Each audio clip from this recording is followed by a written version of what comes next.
اس زمین پہ انسانی سلسلے کا قیام فرمایا،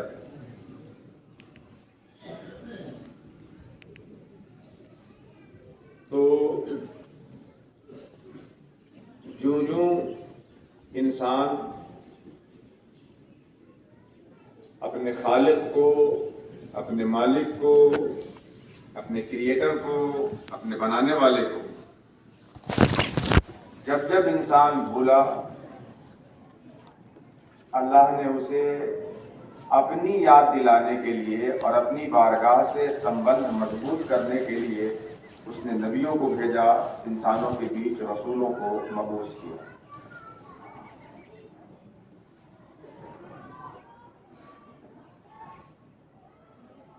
کم و بیش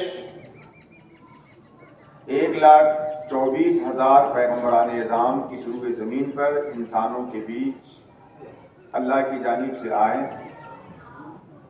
اور انہوں نے بگڑی ہوئی انسانیت کو اس کی انگلی تھام کر کے صحیح راستے پہ لانے کا کام کیا۔ اسی سلسلے کی آخری کڑی ہم سب کی آقا و مولا جناب محمد رسول اللہ صلی اللہ تعالی علیہ وسلم تشریف لائے، اور ہم انہی کی پیدائش کے بہانے یہاں جمع ہیں، انہی کی میلاد کی تقریب میں شرکت کی سعادت حاصل کر رہے ہیں۔ میری دعا ہے اللہ تبارک و تعالی پوری انسانیت کو محمد رسول اللہ کی زندگی کو صحیح طور پہ سمجھنے کی توفیق عطا فرمائے، اور وہ پیغمبر امن و امان بن کے آئے،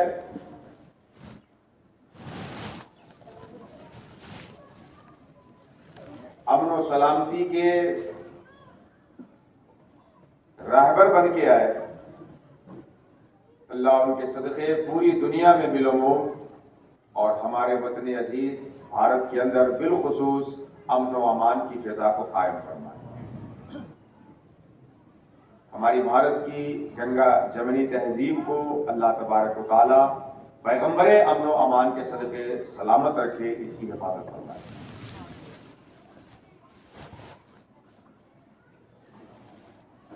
کم و بیش 1,24,000 پیغمبران اعظام آئے ہیں۔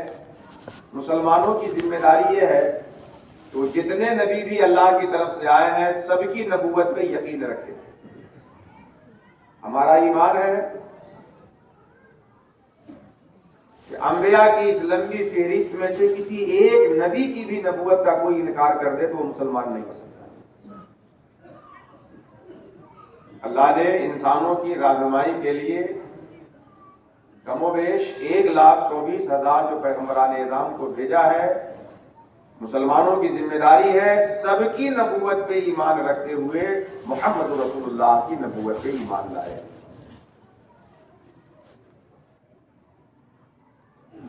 ہاں، اس کے سلسلے میں قرآن نے ہمیں رہنمائی کی ہے، نیم بائی نیم اللہ نے نام لے کر کے جن کی تنصیص کی ہے بحیثیت نبی ان کی نبوت پہ ایمان لائیں گے، اور نام لے کر کے جن کی تشریح نہیں کی گئی ہے ان کو اس صفت کے ساتھ کہ اللہ نے جنہیں نبی بنا کے بھیجا ہے ہم ان کی نبوت پہ ایمان رکھتے ہیں، اور ہم انہیں اللہ تبارک و تعالیٰ کا نبی تسلیم کرتے ہیں۔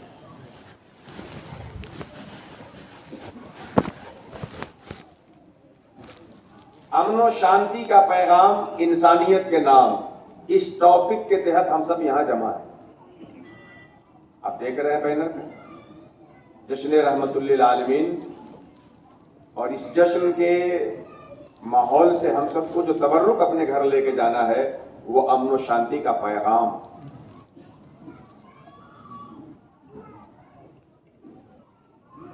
انسان ہے کیا اور اسے چاہیے کیا؟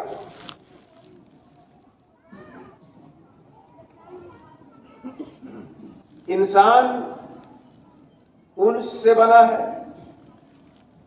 انس آپ کے بیچ بہت زیادہ استعمال ہونے والا لفظ ہے۔ اخوت، محبت، بھائی چارگی، اپناپن.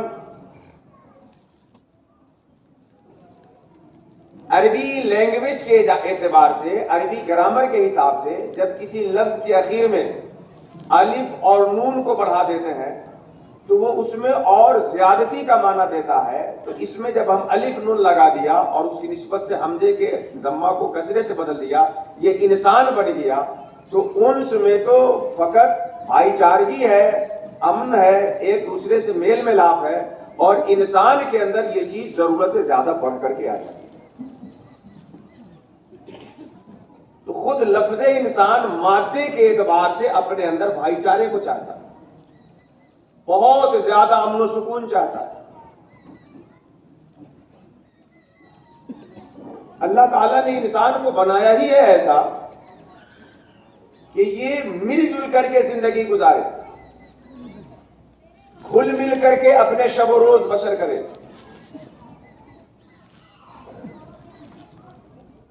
ایک دوسرے سے قریب ہو کے زندگی گزارے. انسان کو اللہ نے بنایا ہی ایسا ہے.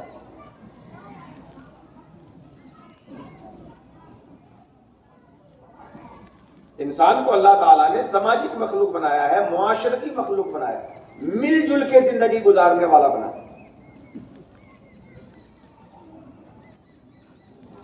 ابھی کورونا مہاماری کے زمانے میں آپ نے دیکھا، لاک ڈاؤن میں ساری حکومتیں مجبوری تھی، اپنے شہریوں کو گھروں میں بند کرنا پڑا.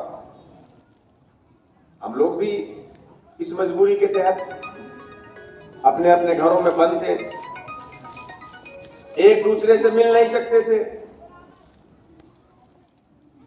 ایک دوسرے سے نہ ملے تو ہماری زندگی کس قدر ہمارے لیے عذاب بن جاتی ہے، اس کا اگر احساس آپ کو عملی طور پہ کرنا ہو تو بہت دور جانے کے بجائے صرف لاک ڈاؤن کے زمانے کو ایک مرتبہ یاد کر لیجیے. وہ انسان معاشرتی مخلوق، مل جل کر کے زندگی گزارنے والا.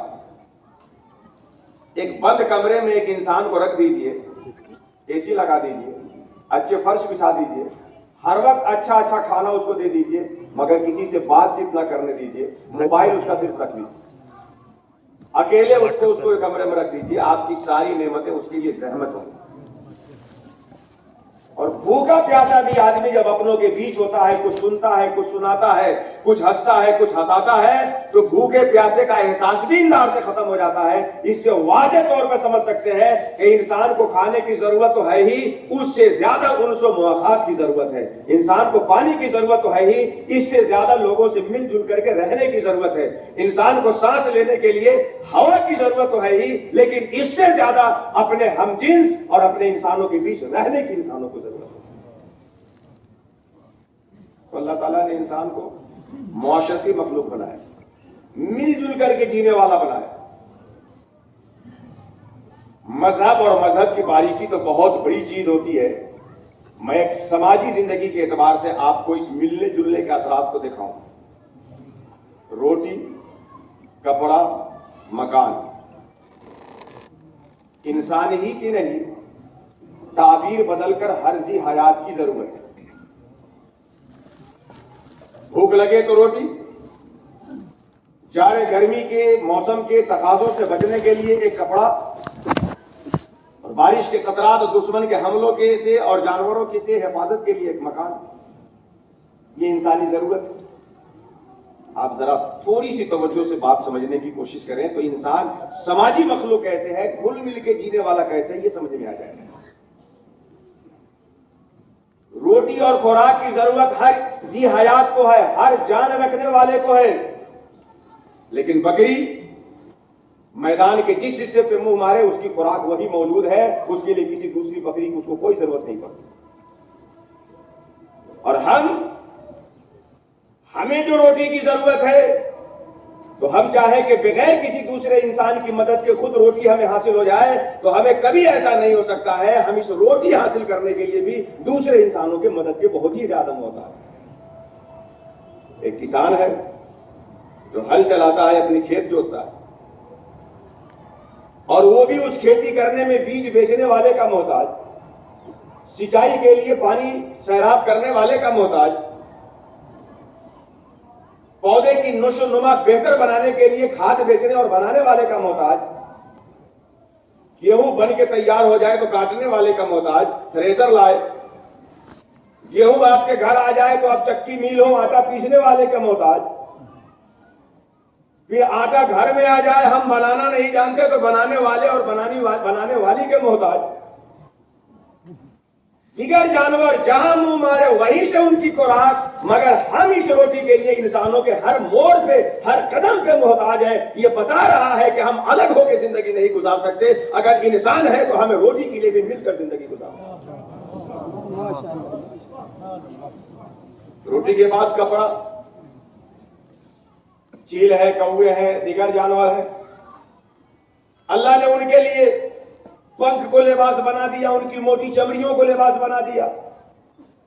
भैंस की वही चमड़ी गर्मी में उसे ठंडे का लुत्फ देती है और जाड़े में गर्म ऊन कपड़ों का लुत्फ देती है। लेकिन हमारे लिए, हमें कपड़ा के लिए धागा बनाने वाली फैक्ट्री अलग, उसके वर्कर अलग, हम उनके मोहताज। धागा को कपड़ा बुनने वाली फैक्ट्री अलग, उसके वर्कर अलग, हम उसके मोहताज। बन जाए तो वहां से खरीद करके होलसेल से कोई लाए, उसके अलग मोहताज। खरीद करके ले आए तो सिलने वाला एक दर्जी अलग हो, उसके मोहताज। सिला के लेके आके पहन लिए, अब कपड़ा गंदा हो गया तो साफ करने के लिए साबुन हो, दाग छुड़ाने के लिए आला हो, इसके मोहताज। दिगर जानवर अपने जिस्म को साफ रखने के लिए एक मर्तबा उलट पोलट जमीन पे कर ले, उनका लिबास साफ हो जाता है। मगर इंसान लिबास के बनाने से लेकर साफ करने तक, सुखाने से लेकर के प्रेस करने तक कदम कदम पे दूसरे इंसानों का मोहताज है। और ये हमें समझा रहा है कि इंसान को जीना होगा तो घुल मिल के जीना होगा, अलग होकर इंसान कभी जीना नहीं रह सकता। मकान पे आइए, रोटी कपड़ा के बाद मकान जो हमारी जिंदगी की जरूरत है। घोंसले पड़ेंगे, एक एक दिन का कहीं से चुन के लाए, बना लिया बेहतरीन घोंसला। चूहा, चुचुंदर, सांप, मिट्टी खोदते खोदते सुराख बना लिए, घर तैयार हो गया। लेकिन हम जब घर बनाए तो ईंट बनाने वाला कोई और, पकाने वाला कोई और, पकाने के लिए कोयला लाने वाला कोई और, उस कोयला को जमीन से निकालने वाला कोई और, ईंट लेके आ जाए तो बालू निकालने वाला कोई और, सीमेंट बनाने वाली फैक्ट्री कोई और। सारे रॉ मटेरियल को खड़ा कर ले, जमीन पे रख ले तो अब उसको इमारत की शक्ल में तब्दील करने वाला मेमार कोई और। बन जाए तो खिड़की लगाने वाला कोई और, पेंट करने वाला कोई और, फिर बाद में मेंटेनेंस के नाम पर अलग अलग बहाने से अलग अलग लोग कोई और। हम एक मकान के लिए भी अकेले रह के जिंदगी नहीं गुजार सकते, कदम कदम पर दूसरे इंसानी भाइयों की मदद लेने के मोहताज। अच्छा, जब आप गेहूं खरीदने जाते हैं ये देखते हैं कि वो मुसलमान है कि हमारे नाम का जानने वाला है या हमारी जैसी टोपी लगाए होगा? नहीं, गेहूं खरीदने जाते हैं तो ये देखते हैं कि हमें गेहूं मिलना चाहिए। ईंट खरीदने जाते हैं तो आप क्या देखते हैं? वो शमसुद्दीन कमरुद्दीन ईंट बेच रहा है या अजय विजय है तो अशोक बेच रहा है? नहीं, हमें अपनी जरूरत की चीज चाहिए और इंसानों को मिलजुल करके जिंदगी गुजारना होगा। मजहब हमारा इख्तियारी मामला है और इंसानियत अल्लाह ताला की तरफ से अता करदा मामला है। मजहब इख्तियारी मामला। कुरान हकीम ने साफ इसके बारे में कहा, ला इकराह फिद्दीन, दीन में कोई जबरदस्ती नहीं। और साहब, दीन और जबरदस्ती का रिश्ता बन भी कैसे सकता है? तो 36 से भी ज्यादा खतरनाक आंकड़ा है जबरदस्ती और दीन। जबरदस्ती आप किसी के जिस्म पे कर सकते हैं, जबरदस्ती से आप किसी का सर झुका सकते हैं, और मजहब का ताल्लुक दिल से, जिस्म से नहीं होता, दिल से होता है। यहां सर झुकाने की जरूरत नहीं, यहां दिल झुकाने की जरूरत है। मजहब और जबरदस्ती तो दोनों साथ चल ही नहीं सकते। मजहब का ताल्लुक दिल से, और आप जबरदस्ती करके किसी का सर झुका सकते हैं, दिल को उसके साथ अपने पास नहीं ला सकते। ला इकराह फिद्दीन। कुरान हकीम में मुतादिद मकामात पे कहा गया, लकुम दीनुकुम वलिय दीन। आप अपने दीन पर रहे, हम अपने दीन पर रहे। दीन में कोई जबरदस्ती नहीं। हाँ, इस्लाम مسلمان پیغمبر اسلام، یہ تو میں بہت آگے چلا آیا مقدمات چھوڑ کر کے. تو اسلام، انسان ایک معاشرتی مخلوق ہے. روٹی میں، کپڑا میں، مکان میں ہم سب ایک دوسرے کے محتاج ہیں. ابھی پروفیسر صاحب یوسف امین صاحب ہم لوگوں کے بڑے کرم فرما ہیں. جب بھی انہیں دعوت دی جاتی ہے تو آپ آتے ہیں، اور میں خانقاہ عارفیہ کی طرف سے، جامعہ عارفیہ کی طرف سے، شاہ صفی میموریل ٹرسٹ کی طرف سے اپنے آنے والے ساروں مہمانوں کا شکر ادا کرتا ہوں کہ آپ ہماری دعوت پہ اس کیمپس پہ تشریف لائے ہیں. اللہ سبحانہ و تعالیٰ آپ کے اس آنے کو اپنی بارگاہ میں قبول فرمائے، اور اس آنے کو، اس مجلس کو پوری انسانیت کے بیچ محبت کے لیے، بھائی چارگی کے لیے، ایک ساتھ مل جل کر کے جینے کے لیے بہترین مشعل راہ بنائے. انسان ایک معاشرتی مخلوق ہے، کھل مل کر کے زندگی گزارنے والا. اس میں کرنا کیا ہے ہمیں اور آپ کو؟ معاشرتی مخلوق ہے تو اللہ نے ہر ایک کو ایک الگ الگ صلاحیت دی. ڈاکٹر صاحب، پروفیسر صاحب کہہ رہے تھے کہ اللہ نے خوبیاں بھی رکھی ہے اس میں، لیکن کچھ خامیاں بھی. خامی اس لیے ہے کہ اس خامی کو دیکھ کر کے ہم اس دنیا میں پھنسے نہیں، اس کے بنانے والے کی طرف رجوع ہو جائے. اس کا ایک پہلو تو یہ ہوا. اس کا دوسرا پہلو یہ ہے کہ عالم کی ہر چیز میں ایک خوبی بھی ہے تو ایک خامی بھی ہے. سورج بہت کمال لگتا ہے، بغیر تفریق کے سب کو روشنی دیتا ہے، مگر اس کے اس حسن سے ہمارا حسن زن ختم ہو جاتا ہے جب مئی جون میں لوگوں کے چھکے چھڑاتا ہے.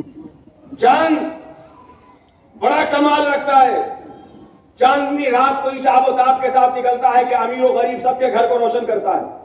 لیکن 27 اور 28 اور 29 تاریخ کو جب یہ چھپ جاتا ہے اور ہمیں ضرورت ہوتی ہے تو بڑا غصہ آتا ہے.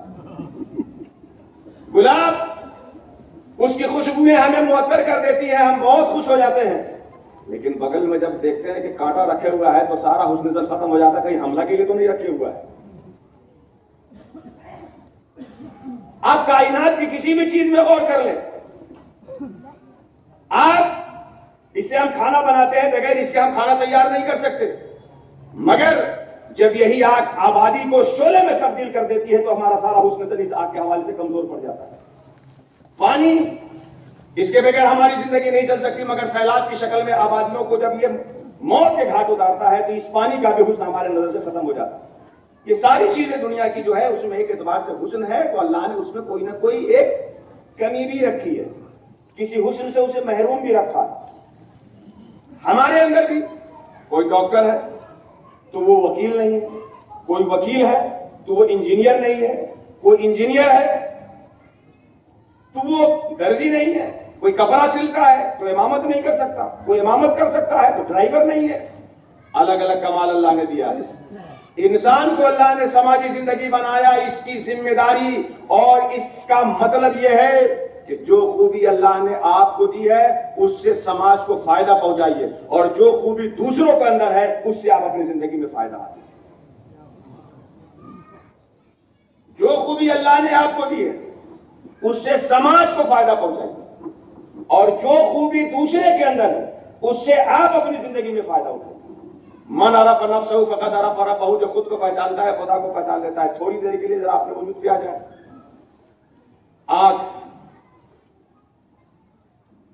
آنکھ اس کے اندر دیکھنے کی خوبی ہے، کان اس کے اندر سننے کی خوبی ہے، زبان اس کے اندر بولنے کی خوبی ہے، پاؤں اس کے اندر چلنے کی خوبی ہے. آنکھ کو دیکھنے کی خوبی نہیں ملی، آنکھ کو سننے کی خوبی نہیں ملی، کان کو دیکھنے کی خوبی نہیں ملی، ہاتھ کو چلنے کی خوبی نہیں ملی، پاؤں کو پکڑنے کی خوبی نہیں ملی. ہمارا پورا وجود اسی بات پہ نربھر ہے کہ آنکھ جو کر سکتی ہے وہ کرے، کان جو کر سکتا ہے وہ کرے، زبان جو کر سکتی ہے وہ کرے، پاؤں جو کر سکتا ہے وہ کرے، ہاتھ جو کر سکتا ہے وہ کرے. ہم پورے بھارت کے باشی یہ عہد کر لیں کہ اللہ نے جو صلاحیت ہمیں دی ہے اس صلاحیت کے ذریعے سے امن و امان کی فضا قائم کر کے پوری دنیا کے سامنے رول ماڈل پیش کر دے کہ ہم الگ الگ دھرم رکھنے کے باوجود بھی کانے پہ کانا ملا کر تمہیں کھانے پہ مجبور کرتا. اور یہی سکھانے کے لیے محمد رسول اللہ ہے. کثرت میں وحدت کیسے آئے؟ डाइवर्सिटी में यूनिटी, अलग अलग जिहाद में सब में एक नुमाइंदगी कैसे हो, यही तो मोहम्मद रसूलुल्लाह सिखाने आए। जरा सरकार दो आलम की सीरत पे एक सरसरी नजर डाली। अल्लाह के रसूल 40 साल की जिंदगी में नबी होने का ऐलान करते हैं। इससे पहले आपने जो हर्ब फुज्जार में शिरकत की और उसके बाद जो हल्फुल फुजूल आपने किया। हल्फुल फुजूल, एक मक्का से बाहर का आदमी आया, मक्के में सामान बेचा, मक्के के चौधरी ने, सरदार ने उसका सामान ले लिया और कीमत देने के लिए टाल मटोल करना शुरू किया। आज आए तो कल आओ, कल आए तो परसों आओ, वो परेशान हो गया। लोगों से मदद के लिए पहुंचा कि भाई फलां ने मेरा सामान ले लिया, मेरी कीमत नहीं दे रहा है, कोई मदद करो। तो लल्लू कल्लू हो तो सब लोग जाके मुश्ताव खड़ी करके दिखाते हैं क्यों नहीं दे रहे हो। लेकिन सरदार जी सामान लेके कीमत ना दे रहे हो, प्रधान जी और मुखिया जी ना लेके दे रहे हो, हिम्मत नहीं कर पाते। अच्छे अच्छे लोग भी अपने वकार को सामने रख लेते हैं, क्या होगा, कैसे जाओगे। नबी करीम सल्लल्लाहु अलैहि वसल्लम के पास जब वो फरियादी पहुंचा है तो सरकार दो आलम उसे साथ लेकर के उस सरदार के घर जाकर कहते हैं कि आपने अगर इसकी कीमत ली है तो इसकी कीमत आपको देनी पड़ेगी। और फिर इसके लिए मक्का के तमाम सरदारों को मिला के जो आपने एक मुआहिदा, एक कॉम्पैक्ट तैयार कराया, वो हल्फुल फुजूल कहलाता है। हल्फुल फुजूल के जो अहम पॉइंट्स थे उसमें एक ये था कि इस मक्के की फिजा में किसी के ऊपर भी किसी को जुल्म करने का कोई हक नहीं रहेगा,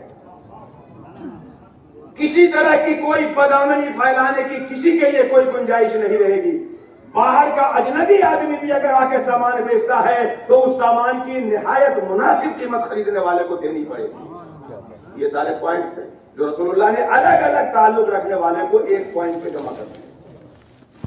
नबी करीम सल्लल्लाहु अलैहि वसल्लम जब नबूवत का ऐलान करते हैं और 13 साल तक मक्के में रहते हैं और लोग न रहने देते हैं, निकलने पे मजबूर कर देते हैं, सरकार हिजरत करके मदीना जाते हैं। मक्का सऊदी अरब का एक बड़ा ही मशहूर शहर है, वहां से 1350 किलोमीटर दूर मदीना है। पैगंबर इस्लाम को जब आपके घर के लोगों ने आपके घर में नहीं रहने दिया तो आप वहां से मदीना हिजरत करके गए। वहां जब गए तो औस और खजरज सालों से, नस्लों से लड़ते चले आ रहे थे।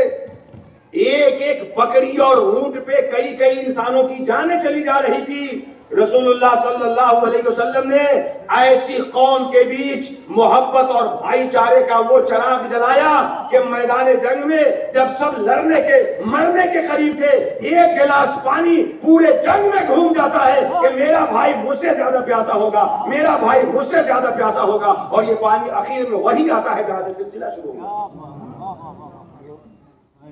लड़ने वालों को कैसे सरकार ने मिला दिया और एक दूसरे पर जाने सारी का जज्बा पैदा किया। फिर सुलह हुदैबिया के मौके पर तो सरकार ने मिलने और मिलाने की हद कर दी, इसकी तो तारीख में कोई मिसाल नहीं मिल सकती। तफसील में जाने का वक्त नहीं है। मैं आपसे जो गुफ्तगू करना चाह रहा हूं वो ये कि इंसान को अल्लाह ने मुआशरती मखलूक बनाया, सामाजिक मखलूक बनाया, मिलजुल करके जीने वाला और जिंदगी गुजारने वाला मखलूक बनाया। इसमें हम सब लोग मिल करके जिंदगी गुजारे और मालिक ने, अल्लाह रब्बुल इज्जत ने, संसार के रचयिता ने, क्रिएटर ने जिसको जो कमाल दिया है वो उस कमाल से समाज की खिदमत करने की कोशिश करे, लोगों को फायदा पहुंचाने की कोशिश करे। अल्लाह के रसूल फरमाते हैं खैरुन्नास मन यनफउन्नास, तुम में सबसे बेहतर वो है जो लोगों को सबसे ज्यादा नफा पहुंचाने की कोशिश करे। हम लोग सूफी संत से ताल्लुक रखते हैं। इस्लाम में बड़ा अजीम नाम है और इस हिंदुस्तान में जिन्होंने हिंदुस्तान के नाम को दुनिया के बाहर रोशन किया, साहिब फयूज मुतनाही महबूब इलाही ख्वाजा निजामुद्दीन रहमतुल्लाह ताला अलैह। ख्वाजा निजामुद्दीन फरमाते हैं कि क़यामत के मैदान में सब अपने अपने नेकी की दुकान लगाए होंगे, लेकिन सबसे ज्यादा कीमती सौदा यह होगा कि जो लोगों के दिलों को खुशी पहुंचाया होगा। मैदान क़यामत में सबसे कीमती सौदा यह होगा कि जिसने लोगों को दिलों को खुशी पहुंचाई होगी, उसकी खुशी और उसके लोगों को खुशी पहुंचाना अल्लाह को सबसे ज्यादा महबूब है। ख्वाजा अबू सईद अबुल खैर एक बड़े अजीम सूफी गुजरे हैं।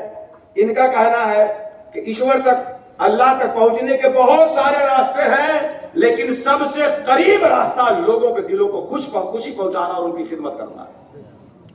अल्लाह ने हमें मिलजुल करके जिंदगी गुजारने वाला बनाया है। हम लोग मिलजुल करके जिंदगी गुजारें। जात के नाम पर, रंग और नस्ल के नाम पर, मजहब के नाम पर, मनसब के नाम पर, किसी भी नाम पर हम अपने बीच कोई दीवार खड़ी न करने दें। अलग अलग मनासिब के अलग अलग हुकूक होते हैं, लेकिन वो अलग हुकूक इसलिए नहीं होते कि इंसानियत के बीच दीवार खड़ी की जाए। किसी नाम पर हमारे बीच कोई दीवार खड़ी नहीं होनी चाहिए। हम तमाम इंसान हजरत आदम की औलाद हैं, अल्लाह की बनाई हुई जमीन पे जी रहे हैं, उसके बनाए हुए हवा से सांस ले रहे हैं, उसके बनाए हुए पानी से प्यास बुझा रहे हैं। तो हम सबको मिल करके जिंदगी गुजारना जिम्मेदारी बन जाती है। अब समाज में दो ही तरह के लोग होते हैं। एक वो होते हैं जो ताकतवर होते हैं, हम लोग समाजी मखलूक हैं, जो सलाहियत हमें मिली है उससे दूसरे को फायदा पहुंचाए, जो आपको मिली है उससे आप हमें फायदा पहुंचाएंगे। इसी पूरा समाज टिका है, सोशल इसी पे डिपेंड है। सोशल लाइफ, समाजी जिंदगी, एक दूसरे से फायदा पहुंचाए और दूसरे से फायदा हासिल करे।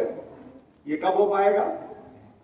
समाज में दो तरह के लोग, या तो कोई आपसे ताकतवर होगा या कोई आपसे कमजोर होगा। जो बराबर बराबर होगा वहां तो किसी किताब की जरूरत नहीं। जो बराबर बराबर होगा ना, वहां किसी तकरीर की जरूरत नहीं, किसी किताब की जरूरत नहीं है, वहां खूब आओ भगत करते हैं। जो आपसे लो क्लास का हो और आपसे अपर क्लास का हो, आपसे ताकत रखने वाला हो और आपसे कमजोर हो, आपसे ज्यादा शौकत रखने वाला हो और आपसे ज्यादा दलील हो, लोगों की नजर में उसकी इज्जत ना होती। दो ही तरह के लोग होंगे, दो ही तरह के लोग होंगे। और समाजी ताने बाने को बिखरने से बचाने के लिए अपने से बड़ों का भी हक अदा करना होगा और अपने से छोटों के हुकूक की भी रियायत करनी पड़ेगी, तब जाके समाजी ताना बाना अपनी जगह पे खाएगा। इस पॉइंट पे आप नजर रखें तो मेरी गुफ्तगू का मैं समझूंगा कि हासिल होगी।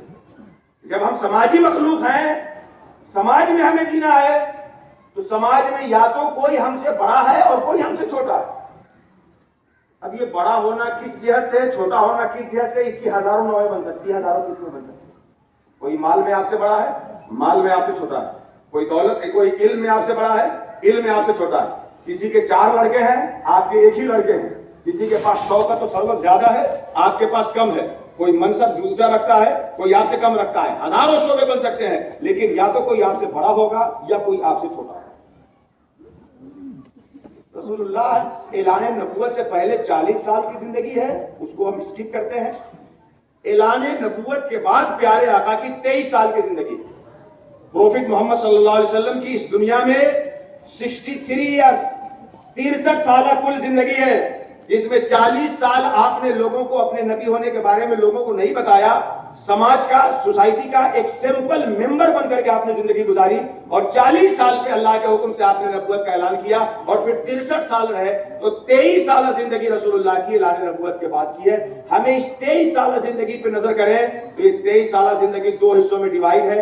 13 साल मक्की जिंदगी और 10 साल मदनी जिंदगी। आप ताकतवर हैं तो कैसे रहे, रसूलुल्लाह की मदनी जिंदगी सामने रखिए, और आप कमजोर हैं तो कैसे रहे, रसूलुल्लाह की मक्की जिंदगी 13 साल आपने सामने रखी। ऐलान नबूवत के बाद सरकार की जो 23 साल जिंदगी, 13 साल मक्का के अंदर आप रहते, आपके मानने वाले बहुत कम, आपके रास्ते में कांटे बिछाए जा रहे हैं। आप नमाज पढ़ते हैं तो ऊंट की झिल्ली लाकर रख दी जा रही है, नमाज नहीं पढ़ने दिया जा रहा। बच्चे और जवान क्या परेशान करेंगे, बूढ़ी औरत भी आपको नहीं छोड़ रही है। 13 साल मक्की जिंदगी, जिसमें रसूलुल्लाह सल्लल्लाहु अलैहि वसल्लम कम हैं उनके मानने वाले और जुल्म का शिकार हो रहे हैं। और फिर मदीना जाने के बाद 10 साल जिंदगी। अगर आप समाज में ताकत रखने वाले हैं तो मदनी जिंदगी को हमेशा अपने पेश नजर रखिए, और आप कमजोर हैं तो मक्की जिंदगी को हमेशा पेश नजर रखिए। आप मेजॉरिटी में हैं, बहुसंख्यक हैं, आप ताकत वाले हैं तो मदनी जिंदगी सामने रखिए, और आप अल्पसंख्यक हैं, माइनॉरिटी में हैं, कमजोर हैं, تو رسول اللہ کی مکی زندگی اپنے سامنے رکھیے، اور مدنی زندگی اور مکی زندگی بہت لمبی پڑھنے کا آپ کے پاس اگر وقت نہ ہو تو یہ دو لفظ یاد رکھیے، اگر آپ مائنورٹی ہیں، کمزور ہیں، تو صبر کو مضبوطی سے تھام لیجئے، اور آپ قطاقت والے ہیں، میجورٹی میں ہیں، قوت والے ہیں، تو انصاف اور عدل کو اپنی زندگی کا لازمی حصہ بنائیں۔ رسول اللہ کی 23 سالہ زندگی کا خلاصہ کیا ہے کہ آپ کمزور ہیں تو صبر کو مضبوطی سے پکڑ لیجیے، اور آپ طاقت رکھتے ہیں